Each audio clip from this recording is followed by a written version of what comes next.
ಜಿಂಗ ಲಕ ಲಕ ಲಕ ಬರ್ರ ಬರ್ರ ಬರ್ರ ಬರ್ರ ಬರ್ರ ಬರ್ರ ಅಗಸ್ತ್ಯ ಮೊಗ್ಗರ್ಗೆ ಬರ್ತಿದ್ದಾನೆ.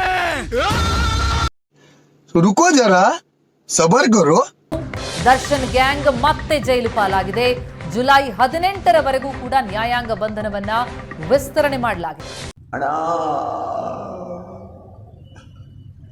ಇದು ಯಾರು ಬರೆದ ಕಥೆಯು ನನಗಾಗಿ ಬಂದ ವ್ಯಥೆಯು. ಪ್ರಕರಣಕ್ಕೆ ಸಂಬಂಧಪಟ್ಟಂತೆ ನ್ಯಾಯಾಂಗ ಬಂಧನದ ಅವಧಿ ಮತ್ತೆ ಈ ಗ್ಯಾಂಗ್ಗೆ ವಿಸ್ತರಣೆಯಾಗಿದೆ ಜುಲೈ 18ರವರೆಗೆ. ಅಯ್ಯೋ ಈ ನರಕ ನೋಡಕ್ಕಾಗ್ತಿಲ್ಲ. ನಿಮ್ಮ ಕ್ಲೈಂಟ್ ಸೇರಿದಂತೆ ಎಲ್ಲ ಆರೋಪಿಗಳು ಸಹ ವಿಸ್ತರಣೆ ಆಗಿದೆ. ಮತ್ತೆ ಪ್ರಮುಖವಾಗಿ ಏನು ಕಾರಣ ಇದೆ ಸರ್? ನೋಡಿ, ಈ 14 ದಿನಗಳಿಗೊಮ್ಮೆ ಏನು ನ್ಯಾಯಾಂಗ ಬಂಧನವನ್ನು ವಿಸ್ತರಣೆ ಮಾಡ್ತಾರೆ, ಅದು ಸರ್ವೇ ಸಾಮಾನ್ಯವಾಗಿ ಎಲ್ಲಾ ಪ್ರಕರಣಗಳಲ್ಲೂ ಆಗುವಂಥದ್ದು. ಇದನ್ನೊಂಚೂರು ಎಕ್ಸ್ಪ್ಲೈನ್ ಮಾಡಿದ್ರೆ ನಾವು ತಿಳ್ಕೋಬಹುದು ಹೇಗೆ ಏನದು ಅಂತ. ಜಾಮೀನು ಮಂಜೂರು ಆಗುವ ತನಕ ಪ್ರತಿ 14 ದಿನಗಳಿಗೊಮ್ಮೆ ನ್ಯಾಯಾಂಗ ಬಂಧನವನ್ನು ವಿಸ್ತರಣೆ ಮಾಡಲೇಬೇಕು.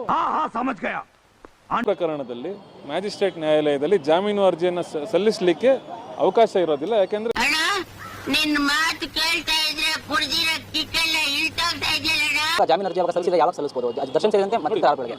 ನೋಡಿ, ಈಗ ನಾನು ಅದನ್ನ ಹೇಳಿದೆ, ನಾನು ಕೂಡ ಮಾಧ್ಯಮಗಳಲ್ಲಿ ನೋಡಿದೆ, ಇವತ್ತು ಜಾಮೀನು ಸಿಗುತ್ತಾ ಅಂತ ಪ್ರಶ್ನೆ ಇತ್ತು. ಇದು ಸರ್ವೇ ಸಾಮಾನ್ಯವಾಗಿ ಸಾಮಾನ್ಯ ಜನರಿಗೆ ಕಾಡುವಂತ ಪ್ರಶ್ನೆ.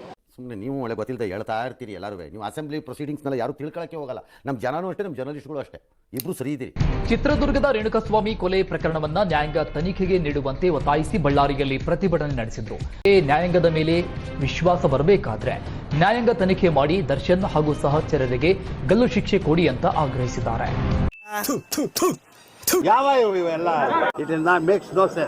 ಈ ಕಣ್ಣಲ್ಲಿ ಇನ್ನೀ ಏನೇನ್ ನೋಡ್ಬೇಕೋ ಕಾಣೆ. ಟೈಮ್ ಬರುತ್ತೆ, ನಮಗೂ ಟೈಮ್ ಬರುತ್ತೆ, ನಮಗೂ ಒಳ್ಳೆ ದಿನ ಬಂದ ಬರುತ್ತೆ. ಇಷ್ಟು ಹೇಳಕ್ ಇಷ್ಟಪಡ್ತೀನಿ. ಓಕೆ ಫ್ರೆಂಡ್, ಬಾಯ್.